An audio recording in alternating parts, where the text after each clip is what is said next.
Well, thanks everyone so much for joining us this evening. We look forward to having you here. But before we get into it, I just have to remind everyone that we have some brief disclosures. And all the information, commentary, and opinions expressed in this presentation on other websites or other social media platforms or in any other media format reflects the personal opinions, viewpoints, and interpretations of the employees providing such comments and are not to be considered a description or offer of advisory services by Harvested Financial. These opinions are expressed for general informational purposes only and not intended to provide specific advice or recommendations for any individual on a specific security or investment product. It is only intended to provide education about the financial industry. It is no way in any of this content on this website meant to convey advice, performance data, or any specific recommendation to buy or sell securities. So now that we have that out of the way, thank you again for joining us. I'm going to turn on my video. I'm Mark Phillips. I'm the CEO of Harvested Financial. And I'm joined here by Matty, who's our Director of Education at Harvested. So we're here tonight to talk about market neutral returns, which is one of our strategies here at Harvested. But before we get into that, I just want to talk a little bit about why we do these webinars and why education is so important to us here at Harvested Financial. So as you can tell, having a director of education, that is very important to us and helping our clients and potential clients understand the option strategies that they're considering or getting into. We believe that the best investments for people are ones that they understand and can understand the return structure and how things are happening to their money and making sure that that fits and is aligned with them. So we really enjoy doing these for educational purposes, and it also provides an opportunity for us to interact with people. I really look forward to hearing questions from everyone in the audience here. Ian is spectacular at diving into any detail you can possibly imagine, so please ask away. But before we get to all of your questions, I want to ask a couple questions of the audience to get to know you a little bit. So I'm just going to launch a quick poll here. It's just asking everyone sort of how often they trade options and whether you're currently working with a financial advisor at this point. So while those poll numbers are coming in, I want to give some teasers about what we have coming up here with market neutral returns. So first, I'm going to discuss a general overview of how we think about this, in terms of strategies and allocating it as a portion of your portfolio. But then Ian's really going to get into breaking down some of the components of the market neutral strategy and understanding exactly how we set up a defined risk structure that allows you to benefit from different volatility environments, and also how that trade plays out over time, because strategy execution as a service is really important to us here, because it's not about just one trade or just one event. It's about implementing that over time. So let me take a look at these results here. It looks like we've got some people who have traded a few times a year, and some people who have not really dabbled in options. But then we also have someone that's a real active trader, it looks like. So welcome to every type of investor here. I think that's actually a big goal at Harvested, is to make sure that we bring derivatives to everyone and that we're providing services for whether the most technical, detail-oriented, complex strategy execution that you've devised yourself, to simple model portfolios that allow you access to a lot of these different strategies with just the click of a button. So welcome to all types of options traders. And as far as like an advisor, some are, some aren't. We are an advisor, and we offer our services via our digital platform. So everything you can find out about us is on our website, but you can also check us out on a couple other different channels that I'd be remiss not to remind you to check out. This webinar, as well as many of our other webinars, are on YouTube. So look for Harvested Financial on YouTube, where you can find a Daily Bread series where we talk about trade ideas in a microcosm every single day, and a number of other webinars. Also check us out on Twitter, and we have a private Facebook group too, that if you're on our email list, which all of you will be, we will see, you can see an invite there. So now that I've gotten through all of my different plugs about Harvested Financial, I think it's time to talk about market neutral returns. What do you think, Ian? Love it. Let's do it. Awesome. So if you want to steal the screen share and pull up the presentation, we can kind of get into a little bit about market neutral returns and where we think about them at Harvested. So market neutral returns, kind of as the name implies, is a strategy that looks to benefit when the market doesn't move. It's looking for a market neutral event. And it's something that you don't necessarily have a directional bias. You're not short and you're not long, but you're going to make your money when the market relatively sits still and capture some of that volatility premium. So where this fits into the strategy and where this fits into people's portfolio allocations is as a really nice diversification component. So, in building a diversified portfolio, we like to look for assets that are uncorrelated. And this distinctly is uncorrelated to the market. As we'll see, the actual structures of the trade is designed to benefit when the market sits there and doesn't go up.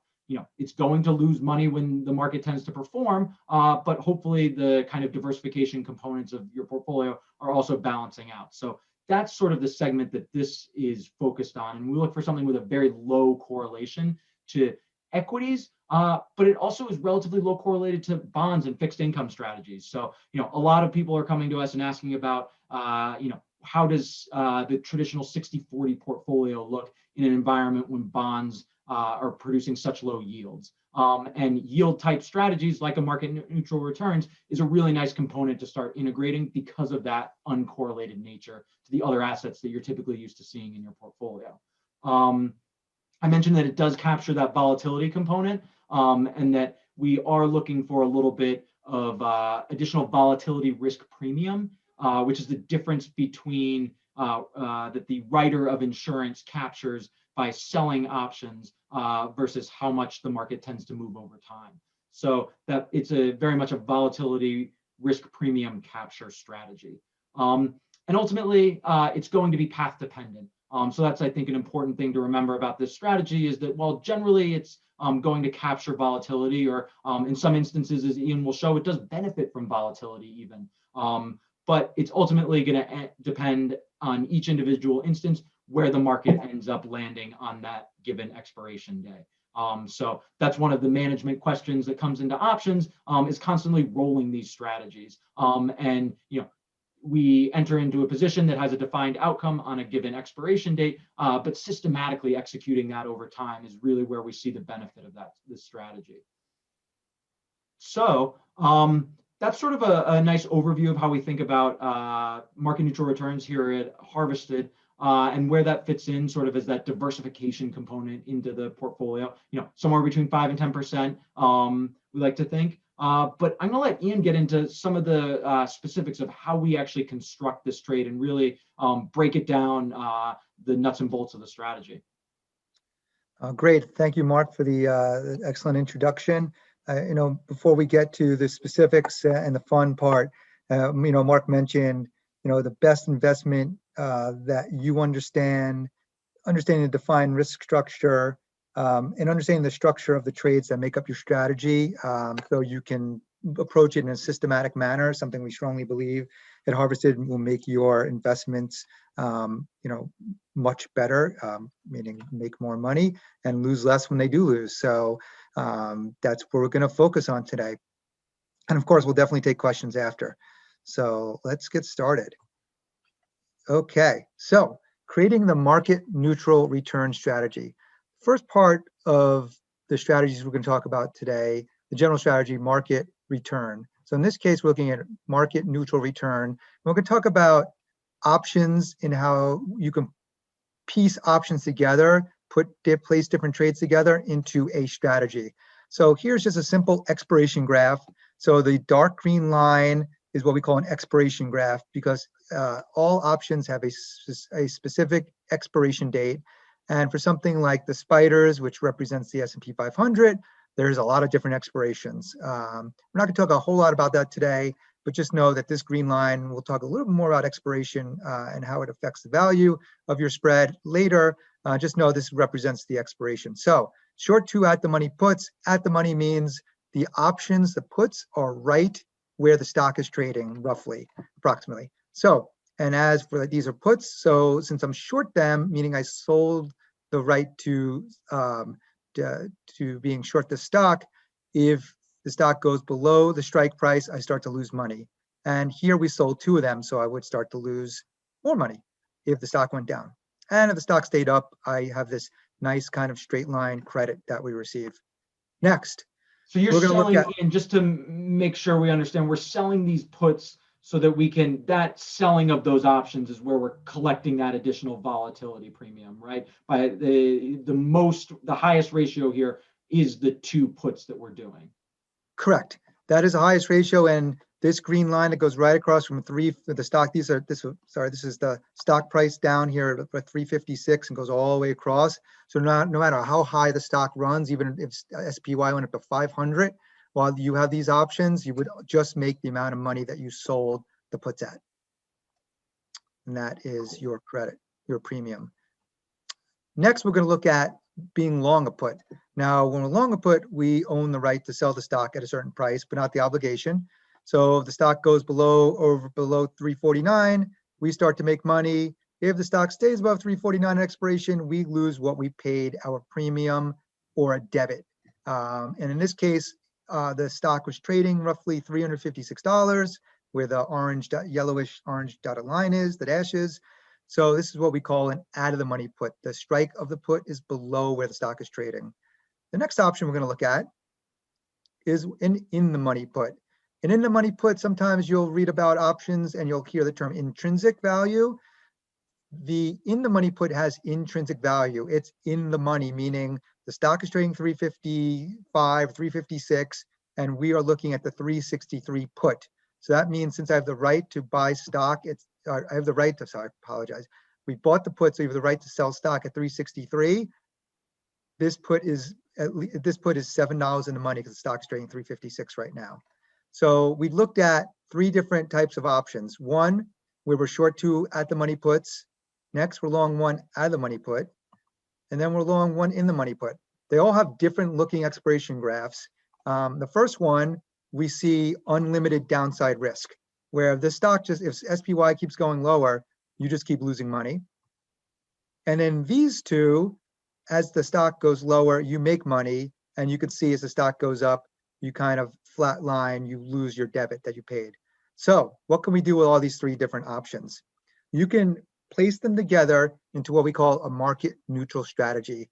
So all those 3 little graphs that I just took, when you piece them together, you end up with this type of graph over here, where you are long what we call the wings and short the at the money. So there's different ways to compose it, but right now we're long 1 363 put, long 1 349 put, and short 2 of the middle 356 level puts. So in this case, we're looking at this graph, traditionally you would see it maybe called a butterfly. We like to call it a market neutral event going on here, where when you look at this graph and you put together these 4 legs, right? You have 4 option trades that you did, long 1, and short 2, that you want little movement. You want what we call maybe in financial trading industry investments, sideways movement. You don't want a lot of movement because you make the most amount of money when the SPY kind of stays in the range between 349 and 356.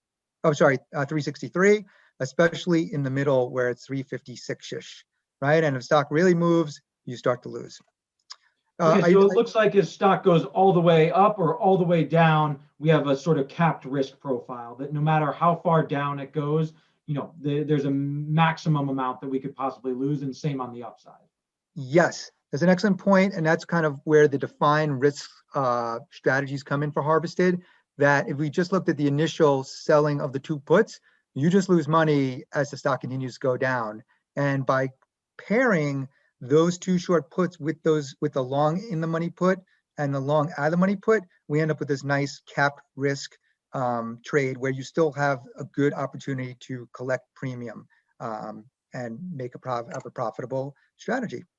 So I do want to note that while we're looking at the SPY today, which represents the S&P 500 ETF, this strategy can be used for any ETF or stock. So there's different reasons why you want to use it for, particular ETFs for different stocks. Just know that it works for any option, any issue, I should say. Okay, So market neutral event, sideways movement. Again, here's that terminology, sideways, which just means that you are not bullish or you are not bearish. Now, what does that mean? Bull generally means you think a stock is going to go up in price. Bear means you think the stock is going to go down in price, or the ETF, the broad-based index. So in this case, you say, well, you know what? I'm not really bullish. I'm not really bearish. I think the market's going to kind of sit, right? It's going to go sideways. Another thing, which is a little more advanced, you might be looking at implied volatility levels. Like Mark said, you know, for some of the more technically advanced people who understand trading, they might be looking at implied volatility levels and say they're high. And here's the little interesting thing about this spread. You want it to stay in the middle, right? You don't want a lot of stock movement, but you're actually paying for this spread. It's kind of a little confusing at first, but actually you're paying to own the right to collect money when the stock does not move a lot. So your max loss, your capped risk is your debit that you paid, and your max gain is the difference in strikes less what you paid. So that's a nice risk management tool, right? Because if you know exactly what your capital outlay is going to be, exactly what your debit's going to be, that's the most you could possibly lose. So you get the benefit of sort of being short volatility and benefiting from a declining volatility environment while having a very defined risk debit on the table. Exactly. So again, you know what to expect because the market, as much, right? The market, the general market or individual stocks can make a lot of different moves that you were uncertain about and may have, you know, can see moves that you did not expect. So this is the type of spread, defined risk, systematic strategy that you can put in place to protect yourself and also still give yourself the potential for profit. Okay, flip side, we're just going to flip the options. Instead of being short two at the monies, we're now long two at the monies. Instead of being long the 349, 363 puts, we're now short them. And now we have this inverted butterfly. So now what do we want? We want stock movement, right? Because if the stock sits right at 356, we eventually lose by looking at this expiration green graph. Now, why would you do this? For those more technically inclined traders, investors, implied volatility may be really low and you just think that you will get movement based on that statistic. You think that there's a news or event that's coming up that's going to cause movement, such as the United States election or in earnings or you know, some other type of news coming out about a product. However, you don't know which direction, right? You're going to say, you know what? You know, I think, you know, that with the new interest rate decision coming out, I think it's going to move the market. I'm not sure if it's going to move the market up a lot or down a lot, but I know it's going to move it in one of those directions. And this is the type of defined risk strategy that enables you to have an opinion that's bullish and bearish, right? So your max gain here is the credit. So again, it's a little kind of counterintuitive. The credit here, and then the max loss is difference in strikes less the credit received. So for this particular spread, you would receive $175, possibly lose $525. All right, so we have two sides of the same coin here. All right, so we're going to stick with the market movement event over here. And in a minute, we're going to go look at TradeHawk, which is a trading kind of risk management platform from Trader that we use. And we'll get a little more into the live kind of look at how we can look at these spreads. But I do think it's important for even kind of beginners to understand what is the risk and how can that risk essentially be your friend and help lead to profitability for your defined risk strategy. So in this case, we're short one 349 put, long two 356 puts, the at the monies, short one 363 in the money put. Now, we're not going to really care too much about expiration today, but these are the November 20th expiring options that we took this, you know, the option data from today's data, from today's date. So there's roughly, what are we, November 11th, 9 days to go to options expiration. Okay, so we have Greeks over here. Greeks just represent option risk. You'll see that a lot as you listen to more Harvested webinars, go to our resource center, which is brand new and coming very soon. And also, if you just, you know, see stuff on the internet about options trading, you'll see these terms, delta, theta, vega. These are risks, but they're also ways to help you understand the opportunities and profit from market movement events or market neutral. So movement is represented by delta, time, theta, and volatility, vega. We're not going to go too much into it, but just know that these are statistics that can help you understand, help harvested understand the risk and rewards, and help you, more importantly, understand the risks and rewards to trades. And we're going to look at that with the simulator. Okay, so over here we have a snapshot of November 17th. Now, what does that mean? Up until in the first 10 minutes, I've been speaking about expiration graph. Look at the expiration graph. Now, you have 11 days or 9, 10 days before expiration. Maybe you have 90 days before expiration. Your options just don't sit there until the expiration day and perform. They can make or lose money in between. How does that happen? So in this case, this green line represents November 17th, 3 days before options expiration. And you can see down here on the bottom of the data table, the Greeks, the option risks start to change. So the deltas, which represents movement risk, starts to change. They're much higher on a negative side. And you can see this thing called theta also is becoming much higher on the negative side. And the cool thing is that you could flip these. So, right, if you're actually short the at the monies, it's the same Greeks, but different sign. So I think this is a good time to take a second. If anybody has questions, and also I'm going to get the TradeHawk up and running. So 1 second as I go to TradeHawk. So I think one thing that's interesting, Ian, while you're pulling this up about, sort of that time decay factor, that with these sort of movement or non-movement event trades, that it really comes down to where that happens on the last day. And so, on the short side, when you're expecting volatility to come in, we tend to let those contracts go almost all the way to expiration, because you're waiting for all of that air to deflate out of the balloon. And those Greeks really get very extreme on that last day because it's one coin flip or another that it could go one way. But it really takes that time until the last minutes and hours of expiration, really, for all of that sort of premium to come out.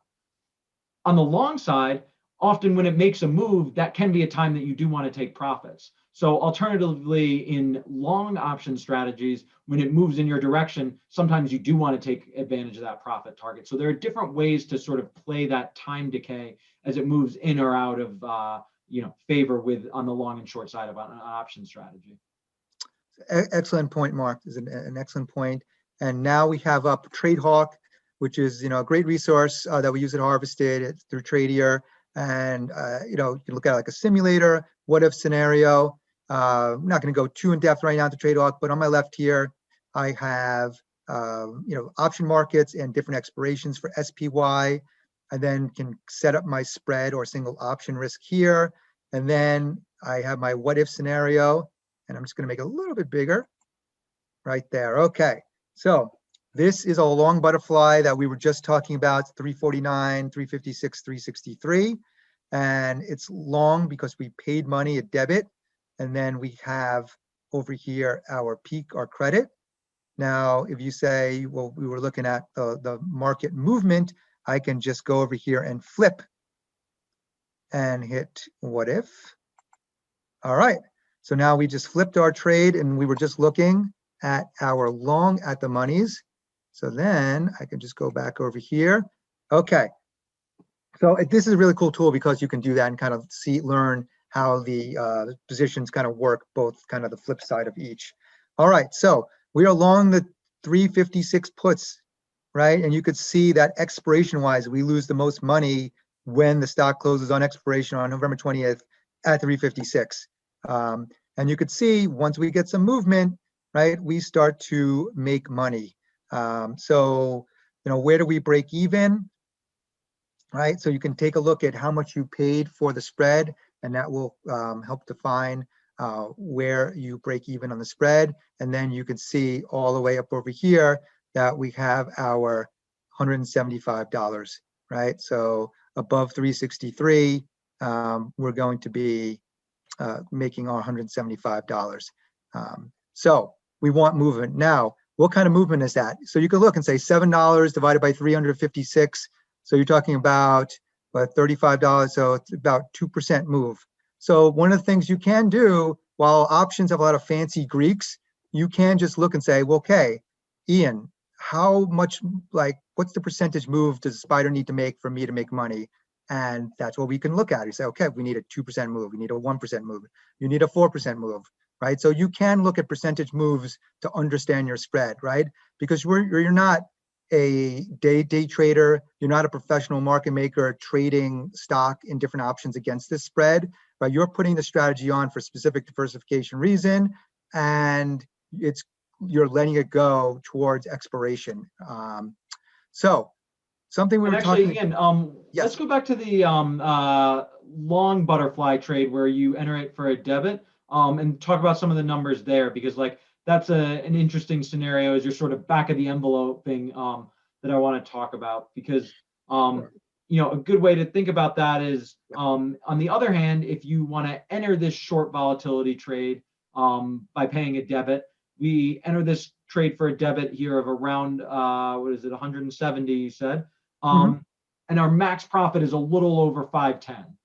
So, sorry, the max return over there is a little more than 510. So do we think that less than 1 in 3 times the market's just going to sit there?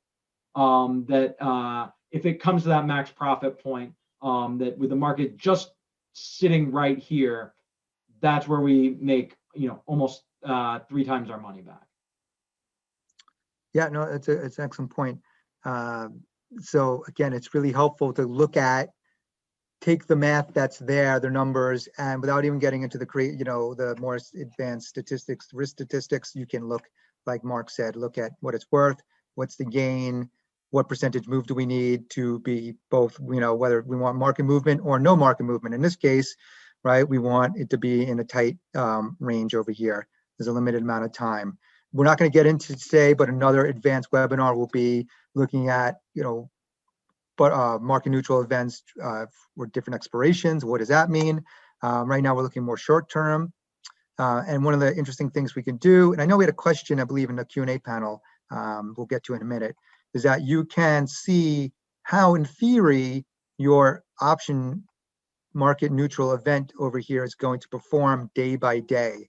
And again, this is in theory, if everything kind of stays the same in the marketplace, which is somewhat of a large assumption, but it gives you an idea how to expect the profitability and or loss to work as you get towards expiration. And like Mark was saying, like in this type of strategy where you do the best when the stock closes at 356 toward expiration, you could really see the big jump over here from November 18th to expiration. It's a big jump. November 17th, you're up about $125, and November 20th, expiration close, you're at 525. So this type of strategy does generally gain more momentum, positive momentum, as you get towards expiration. Obviously, it could still move, but if it's not moving towards expiration, that's where you gain the most. You could also gain intermittently if implied volatility goes down. So in this case, we're going to just throw this out here for a minute and take a look. Look what happens when I lower volatility. All of a sudden, your P&L, your profitability on November 14th greatly increases because you're short 2 at-the-money options, which have more Vega associated with them. And because we're lowering volatility, which is Vega measures, you actually can make more money, may become more profitable sooner. Again, it's a little more of a technical risk statistic trade if you make it for that reason, but just to show you how volatility can help you. Now, it can obviously go against you too, and volatility goes up, you can see how your risk profile changes. However, you will notice that as we get to expiration, no matter what volatility did to during your spread, we still get back to this 550 max profit. Kind of interesting to see how things happen towards expiration. All right, maybe I'll take a second here, and I believe we had a question. Get back to our question. Hold on one second. Yeah, so the question, I can read it if you want to keep it up. Sure. Is why not use an iron condor strategy? So maybe let's start by defining what like an iron condor strategy is and like how that might be different than say a butterfly. Okay, so again, one of the cool things about using this, we can set up. So an iron condor generally, so let's say we're going to go, we have the at the money, SPY is trading 356. And again, a good reminder, we use SPY as an example for a lot of things. It's a very general product that a lot of people have in their portfolio know about, but you can do this for other ETFs or individual stocks. So we were looking at just when we were doing, I'm going to hit clear for a second over here. We were looking at the put butterfly. Now, we could have done the same thing with a call butterfly. We could have said, okay, Ian, can we do this with calls? I say, yes, we could sell 2 calls. We could buy 1 call, and we could buy 1 call. All right. And we end up with roughly the same price. It was $1. I changed it to $1.75, but they were both $1.82. We'll do what if and go back to the correct center price, and we get the same exact graph. So whether you do the put butterfly or call butterfly, there are some nuances and quirks which we can talk about, again, more advanced, but in general, right, whether I do the put butterfly or the call butterfly, we're going to get the same, max risk, max gain, which is good to know. Next thing, and I promise we're going to get to the condor. You can also, and again, this is a really interesting thing and great thing about derivatives and why derivatives are for everyone. You can, instead of just doing puts against puts or calls against calls, you can sell a straddle. You can sell this call and sell this put on 356 line. You can then buy this 349 put for $1.82-ish. You can then go to our add the money call over here. And now, what do we have? Well, I'm going to make this 5 instead of 518, 525. And let's see what happens. We end up with the same exact graph, although we got to it in a different way, right? In this case, we used the at the money call and put versus add the money call and put. So the question about the condors, you can look at a condor, which is, instead of looking at the same strike over here, you can say, okay, I'm going to go to 356, sell that, buy the 349, and then I'm going to go to the 360 or I don't know, 358, let's say, sell this. And then now what do I have? 7 in between 365. Here we go. So, and then I'm going to do our what if over here. Okay. So let's make this 450. All right. So then we're going to go let's see. So I'll add on that, initially the question was about why not use an iron condor, and wouldn't you want a lower kurtosis and the curve would have a greater width, but a shorter peak on the curve and therefore a higher probability of gains. So I think what Ian's sort of starting to show is that this is really gets into what the beauty of derivatives can really show. And whether you want to spread out your max risk, potentially have a wider profit target, or whether you want to have a more narrow profit target. In setting up some strategies, it looks like where he's selling sort of 2 different strikes in the middle and having 2 different wings. So really, I think the beauty of this and targeting different sort of probabilities of gains and accessing different components of different strategies, the beauty of options is that it does let you zero in on that and identify where those sort of odds-on gains that you're looking for are, and what exactly risk tolerance you're looking to expose for that. So one of the ways that we actually think about that in terms of strategies is that rather than defining strategies in terms of dollar widths and targeting different percentages, is that we do take advantage of the pricing model to allow it to inform where we're going to set those strategies. So whether it's a higher or lower volatility environment is going to dictate the width of that spread ultimately too. So in many ways, that the volatility environment and the skew environment and the cost of those downside options versus upside options are all going to come into play in terms of what the odds look like at any given point in the strategy. But by targeting a sort of systematic level, we respond to those shifts in the environment, and continue to systematically expose ourselves to the risks that we're looking for in this trade. Yeah, and thank you, Mark. It's definitely a good. So this question gets a little more advanced topic, and it's interesting. We could look at, like Mark mentioned, some words like skew and the word kurtosis, right? Different options have different prices. That's really clear. Like if I go back over here, it's really clear that the 357 puts are trading, the market is 435 bid at 438, sorry, the calls. And I can see that the 363 calls are 167, 170. That's a price. but they also have an implied volatility price. And you can go over here, and just for very quick, I can see that my 356 options are 18.88 vol, and all the way down my puts, you can see my other money calls are getting lower with volatility. So, there gets to be some more advanced things about should you use an iron condor versus the long butterfly. It comes down to some sense of the movement you're looking at, right? And the time frame and the prices of that specific month, right? So I can't give a blanket answer. Is the iron condor always better than the long butterfly? I don't think so, or it's not, but it can be. But we really have to look at what's your time frame for where you think they're going to be sideways movement in the market, and based on that, looking at those option markets, what would price out better given the potential risk reward that you're looking for. And I think there are a lot of different ways that you can think about it. Like in many ways, like when I was talking about it previously about our pricing model, people will sometimes use technical levels as a way to set their given price points. Oftentimes people will look at where debt tends to be struck in the institutional market, that they use those as support levels in the market. So looking at other factors, whether they're quantitative or qualitative in the marketplace, is sometimes a way to help inform where you might set those levels. So you can think about it in terms of pricing out, a systematic strategy via the options pricing model, or you can think about approaching it via other levels that might be interesting in those markets. Yes.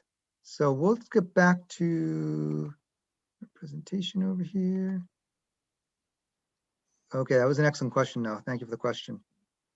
Great question. Okay. And, we looked, we talked about this, how a lot of times with options education, we're always going to talk about the expiration graph, but before expiration, we do have potential for profit and risks. So these little gray lines help understand kind of how you expect the position to move based on the current option prices and how time moves.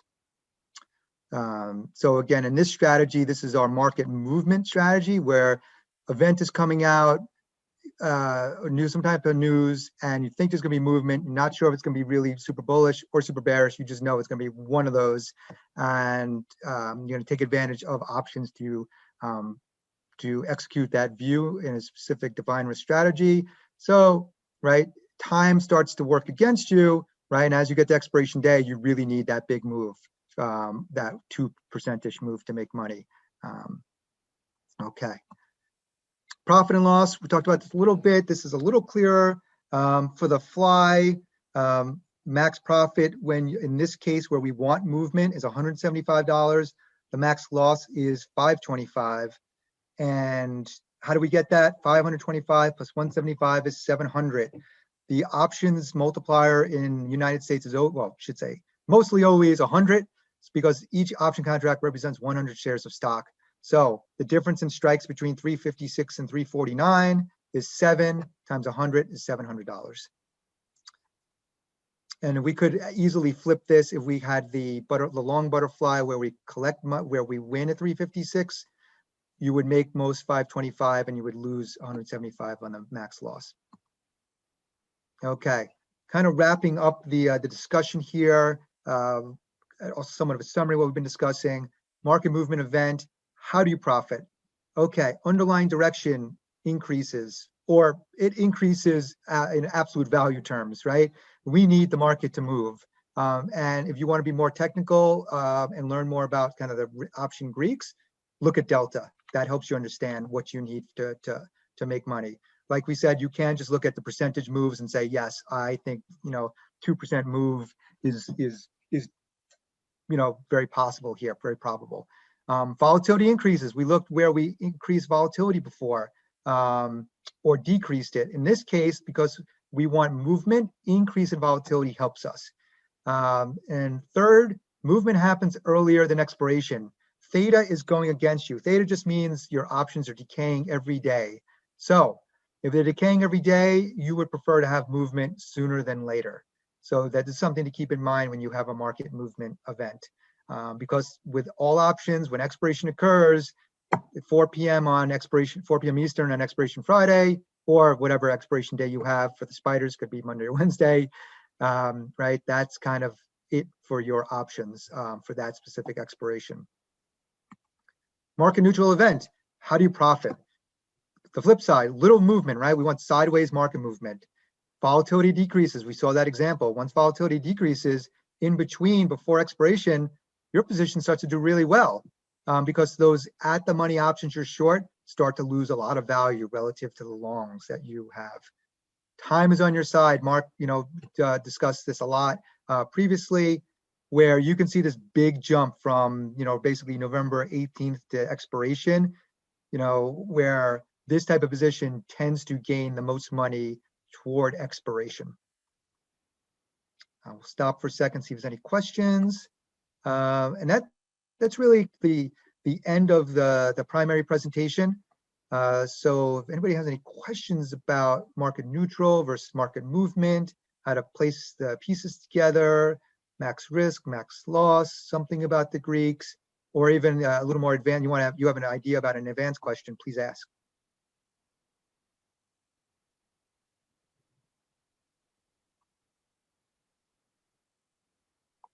I will throw out a poll to everyone while people are putting in questions. Little pop quiz for everyone. What is the ratio of a butterfly strategy? Check who was paying attention here. Is it a 1 by 2 by 1? Is it a 2 by 1 by 2? Or is it a 3 by 1 by 1? Oh, looking good, looking good. Everyone's been paying attention so far. We actually did get a question in a chat here. The question is, what are the key metrics to look into before entering into a market neutral event?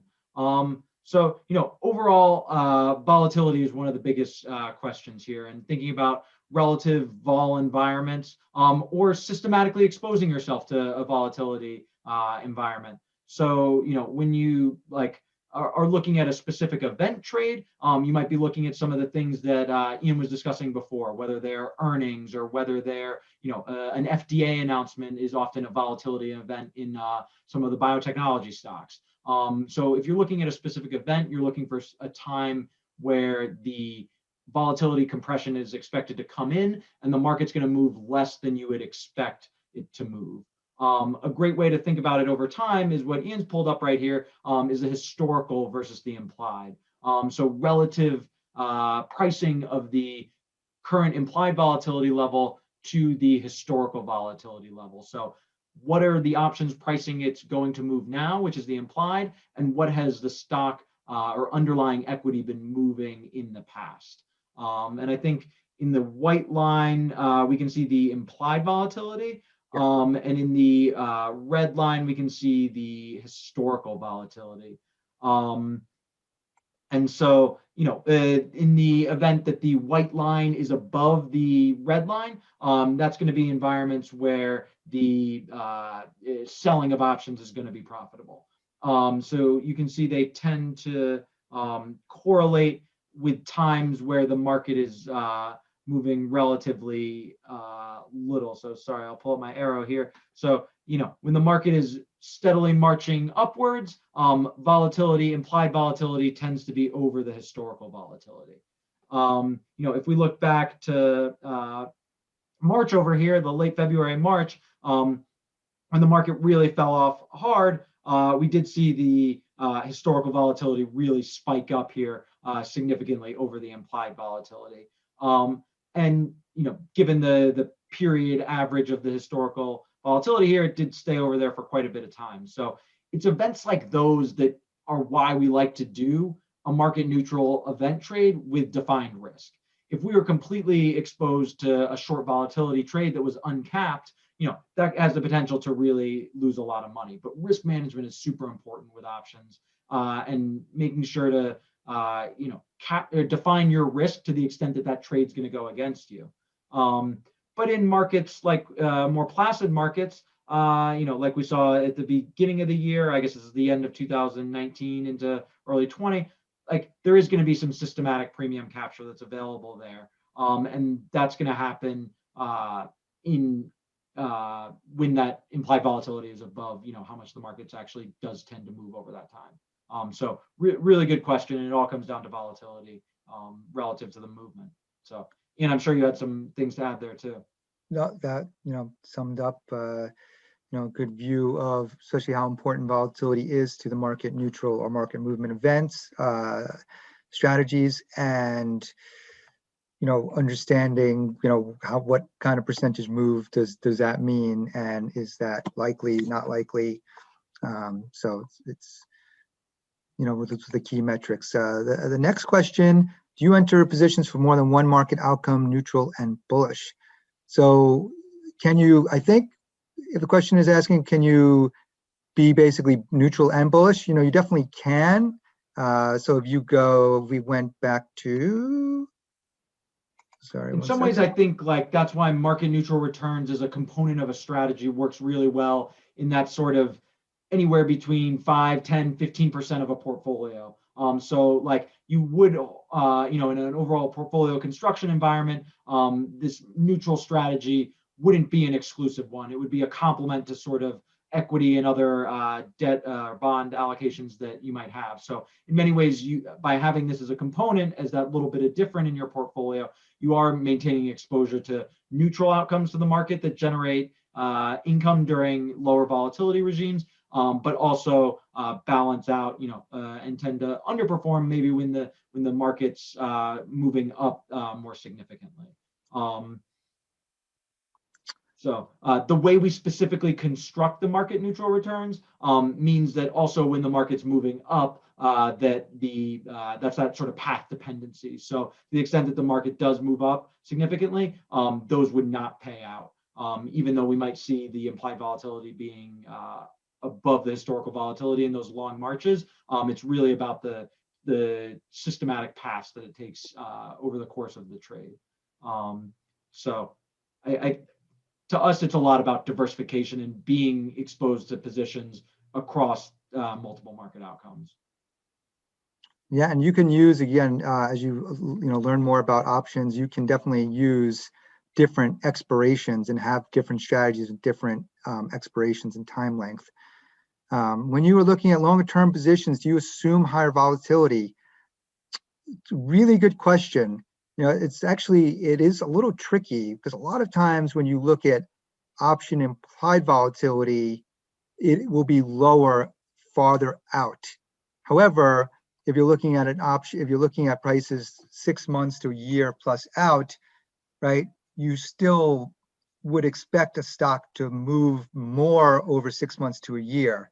However, the implied volatility options are lower. So it's kind of an interesting look at what can happen. In fact, you know what? We have a slide for that. So this was a good advanced topic that we can get into in the future, but we'll bring it up right here to the question.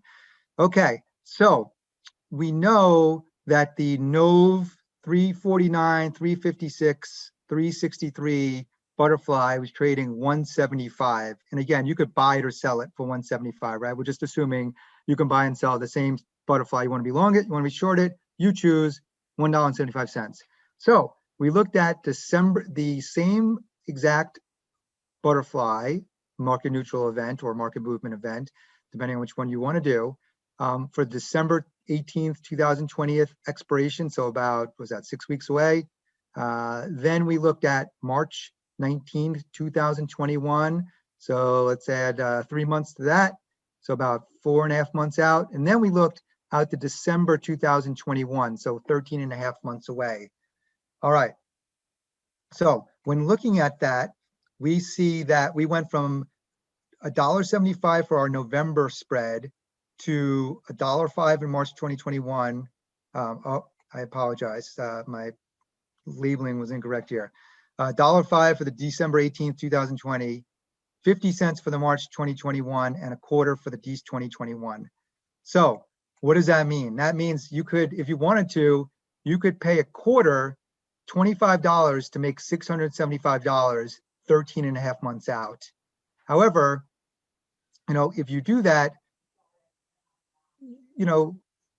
you need, you'll see that in order for that spread to pay out, you still need time, right? Because it's basically saying that, what are the odds that the stock will, end up exactly at 356 in December 2021? And they're saying very little, right? Because you have so much time to December 2021 expiration that the likelihood of that spread closing above a quarter, right? It exists, but it's not 100% obviously, right? Because you have a lot of time in between today and 13 and a half months. So that's why these 2021 349, 356, 363 fly is only trading a quarter. It still could be a great, trade, obviously a great position, because you can make $675 for putting up only 25, but just know that, it's going to take a long time for you to potentially see that reward. And, you could go to TradeHawk and model stuff like that out, which. Yeah, I think this is a great example, Ian, of sort of what that path dependency really looks like over the longer term. And, one way I like to think of it is almost like those Plinko boards where you drop in a ball at the top and it goes down at each node, and it can either go left or it can go right. And if you only have a couple different rows, even with 50-50 odds, you're going to end up in a relatively constrained area.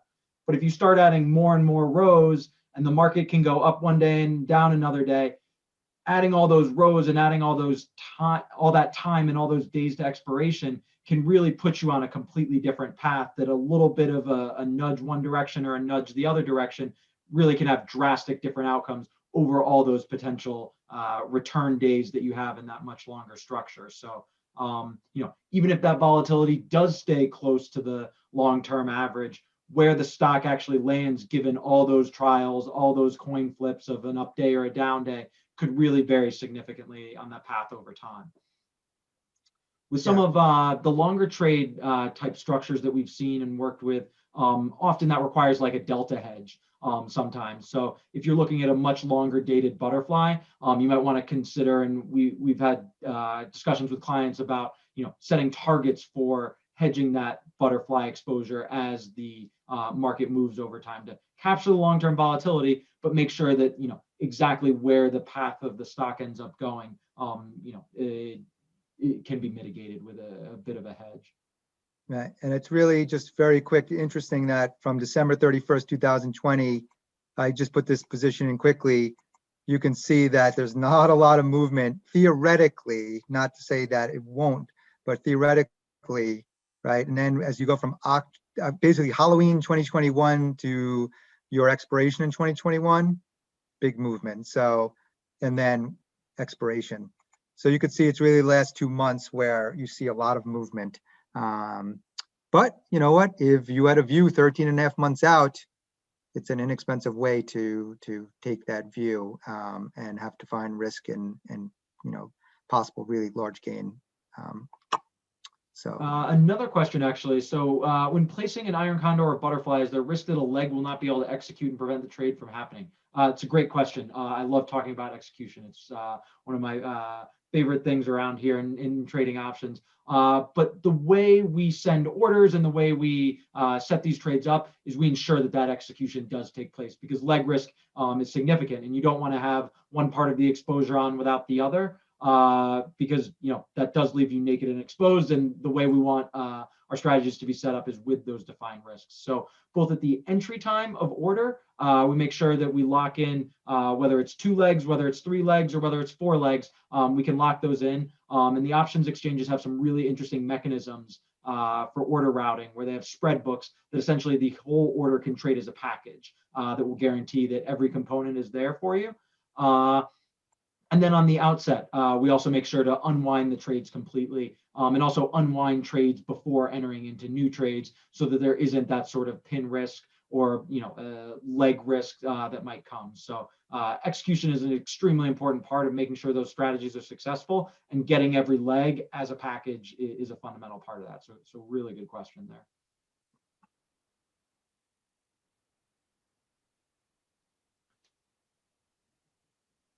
All right. I think Ian hinted to some future topics that we are going to cover in another webinar.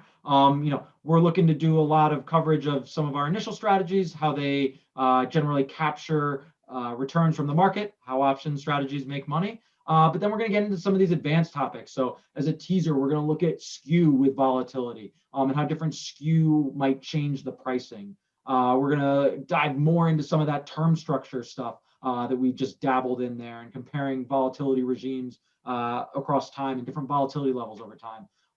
And then I think the last one that you had, Ian, was also a little bit more about the historical and implied volatility relationships, and thinking about what implied volatility metrics do we want to use, what historical comparisons do we do, and what does that actually mean for putting on trades and capturing opportunity over time. So stay tuned for another webinar, and I'd like to thank everyone for participating this evening.